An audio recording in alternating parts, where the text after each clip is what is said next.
여러분 안녕하십니까? 4월 19일 금요일 뉴스투데이 시작합니다. 최상목 경제부총리가 야당의 추경 편성 요구에 부정적인 입장을 밝혔습니다. 추경은 경기 침체하는 것이 일반적이라며 우리나라 경제 성장률을 봤을 때 기존 재정으로 민생에 집중해야 한다는 설명이었는데요. 워싱턴에서 김수진 특파원이 보도합니다.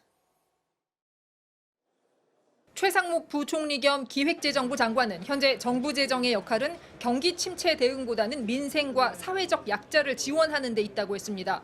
최 부총리는 국제통화기금 IMF 연차 총회 참석 뒤 기자들을 만나 야당에서 고물가에 따른 취약계층 어려움 해소를 위해 추경 편성을 요구하는 것에 대해 부정적인 입장을 보였습니다. 추경은 경기 침체가 올 경우에 하는 게 일반적이라며 한국의 성장률 전망을 고려했을 때 기존 재정으로 대응하는 게 합리적이라는 겁니다. 민생이라든지 또 사회적 약자들 중심으로 해서 조금은 좀 어떤 타겟계층을 향해서 그분들을 지원하는 게 좀 재정의 역할이라고 볼 수 있을 것 같습니다. 재정이 부족한 부분이 있으면 기금을 변경하거나 이 전용을 해서라도 대응할 수 있다고 했습니다. 물가 상황에 대해서는 무겁게 느끼고 있다고 했지만 근원 물가를 보면 다른 나라에 비해 한국이 안정적이라고 설명했습니다. 불안 요인이 있지만 근원 물가는 안정적으로 가고 있다며 하반기에 물가가 진정될 것으로 전망했습니다. 다만 농산물 가격 등 민생이 어려움을 겪고 있는 부분이 있다며 제도 개선 등을 조만간 발표할 수 있을 것이라고 했습니다. 온라인 도매 시장을 포함해가지고 하는 그런 부분들에 대한 지금 저희가 어떤 제도 개선, 근데 제도 개선도 좀 신속하게 하기 위한 노력들을 하고 있습니다. 최 부총리는 대내외 경제 상황이 불확실할 때일수록 민생이 최우선이라는 정책 기조를 확실히 해야 한다고 했습니다. 그러면서 정부가 국회와 더 소통하고 설득하겠다고 밝혔습니다. 워싱턴에서 MBC 뉴스 김수진입니다. 윤석열 대통령의 인사 쇄신이 일주일 넘게 결론을 내지 못하고 있습니다. 총리와 비서실장 후보로 10여 명이 오르내리고 있는데요. 비서실장의 장제원 의원도 다시 언급되고 있습니다. 이르면 오늘 인선 결과가 발표될 전망입니다. 김민찬 기자입니다. 총선 이후 윤석열 대통령은 외부 일정을 잡지 않고 있습니다. 국무회의나 최소한의 외교안보 일정들만 집무실에서 진행하며 후임 총리를 비롯한 참모진 인선을 고심하고 있습니다.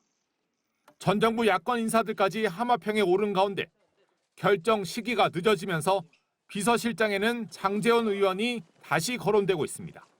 가장 대통령과 가까운 사람, 얘기가 잘 통하고 긴밀한 얘기를 할 수 있는 그런 그림이 그려질 수 있는 사람, 그럼 장제원 의원밖에 없지 않느냐. 윤 대통령 당선인 시절 비서실장이었던 장 의원은 측근 중에 측근이라 쇄신과는 거리가 멀다는 비판이 불가피합니다. 말씀을 좀 과하게 드리면 아직 정신을 못 차린 듯합니다. 윤석열 대통령이 이번 총선 결과를 패배라고 받아들이지 않는다는 거죠. 대통령실 내에서는 선택지가 많지 않다며 참담하지만 당내 친윤 세력들의 입김을 무시할 수 없다는 얘기도 나옵니다. 지난 16일 윤 대통령과 4시간 만찬 회동을 했던 홍준표 대구시장도 장 의원을 비서실장에 추천했다고 밝혔습니다.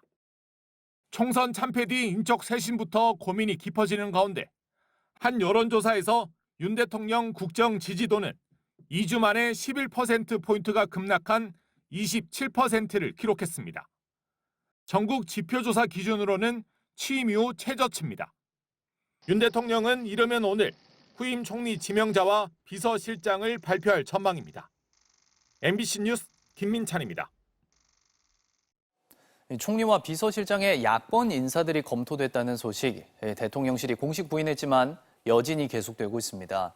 인사설이 퍼진 걸 두고 이른바 비선 의혹이 재점화됐는데요. 야당에선 제2의 최순실을 밝히라는 요구도 나왔습니다. 이용주 기자입니다. 일본에 머물고 있는 박영선 전 중소벤처기업부 장관이 자신의 총리 기용설에 입장을 밝혔습니다. 협치가 기묘하다고 생각한다면서도 지금 우리 사회는 서로 마주보고 달리는 열차처럼 보여진다고 했습니다. 원론적 수준의 정세 진단을 통해 입각 제안을 고사한 뜻으로 읽힌 가운데 한 측근 인사 역시 못한다는 이야기라고 설명했습니다. 대변인실도 즉각적으로 공식 부인했지만 야권 인사 중용설의 파장은 여전합니다. 특히 첫 보도에 출처로 명시된 대통령실 혹은 여권의 핵심 관계자는 박 전 장관과 양정철 전 민주연구원장 모두 유력하게 검토하는 것은 맞다며 스스럼 없이 엇박자를 드러냈습니다. 지금 이 얘기들이 인사 라인이 아니라 홍보기획 라인에서 나온다라는 이제 설들이 도는데 홍보기획 라인은 아무래도 김건희 여사의 입김이 좀 세게 그 구성된 당시부터 들어간 것 아니냐라는. 김 여사의 팬클럽 회장인 강신업 변호사는 참모들이 대통령과 김 여사의 눈을 막고 귀를 가린다는 용산 새 간신 얘기가 파다하다며 홍보, 의전, 대외협력 라인을 모두 교체해야 한다고 주장했습니다. 특히 이모 의전 비서관의 실명을 거론하며 즉각 나가라고 연일 압박했습니다. 야권 갈라치기라며 경계심을 풀지 않고 있는 야당에서도 비판이 나왔습니다. 이 비선 라인을 공개하고 제2의 최순실이 누군지 공개를 하고 대통령은 사과를 해야 된다.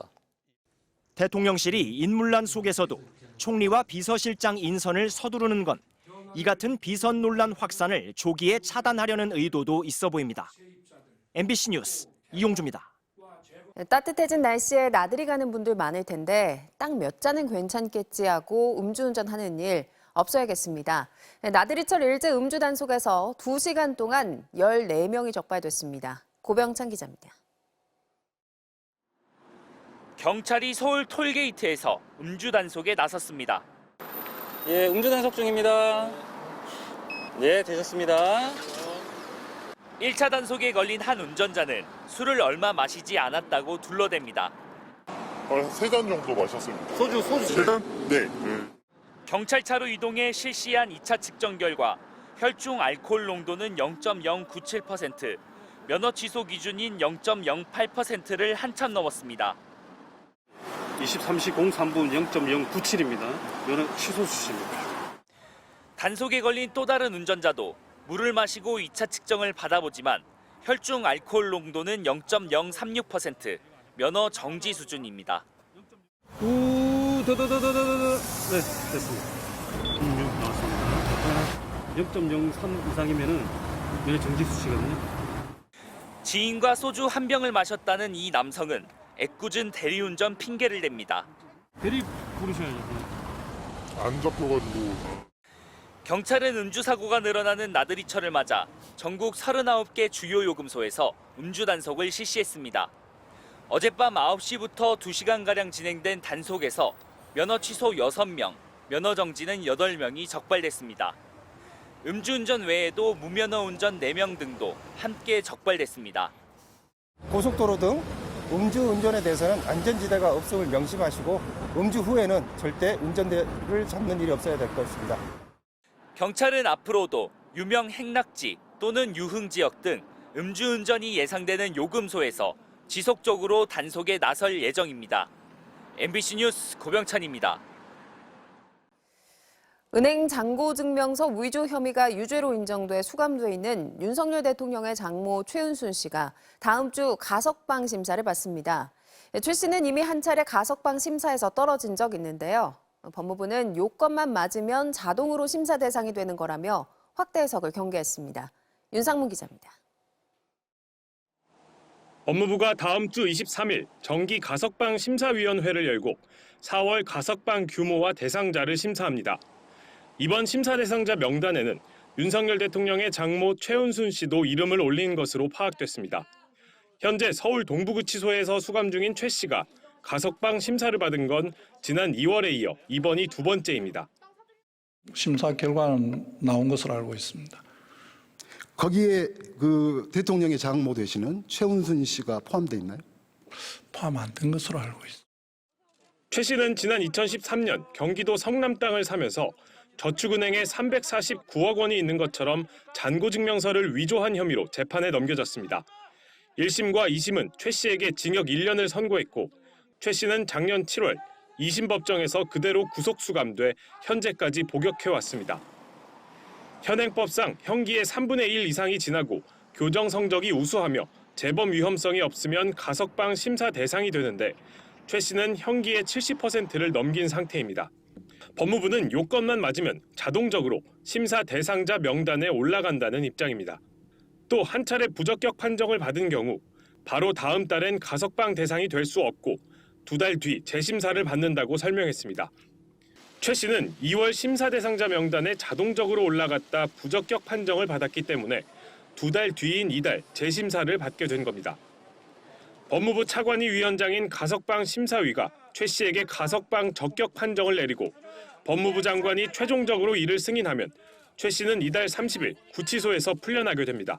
MBC 뉴스 윤상문입니다.